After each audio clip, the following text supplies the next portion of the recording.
PJ Bupati Aceh Tengah, Teuku Mirzwan, melakukan kunjungan kerja ke Kementerian Pekerjaan Umum dan Perumahan Rakyat. Dalam kunjungan kerja, tim Mirzwan melakukan audiensi dan bertukar pikiran dengan beberapa pejabat strategis di Kementerian PUPR. Di antaranya Direktur Pembangunan Jembatan Dirjen Bina Marga serta Direktur Sistem dan Strategi Pengelolaan Sumber Daya Air Ditjen Sumber Daya Air di ruang kerja masing-masing.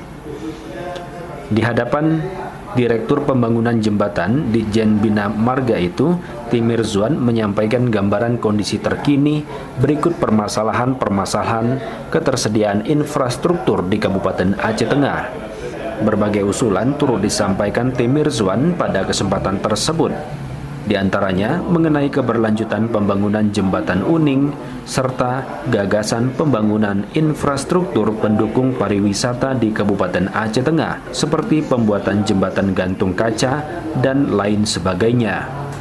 Sementara itu dalam kesempatan pertemuan dengan Direktur Sistem dan Strategi Pengelolaan Sumber Daya Air Ditjen Sumber Daya Air dilakukan pembahasan mengenai penambahan atau pengembangan SPAM yang selama ini dikelola PDAM Tirta Tawar agar lebih baik, agar permasalahan dalam pengelolaan air bersih, air minum mendapatkan perbaikan dalam penanganan, apalagi di Kabupaten Aceh Tengah mempunyai potensi sumber air yang sangat melimpah. Satiran, Rarita Kengon melaporkan.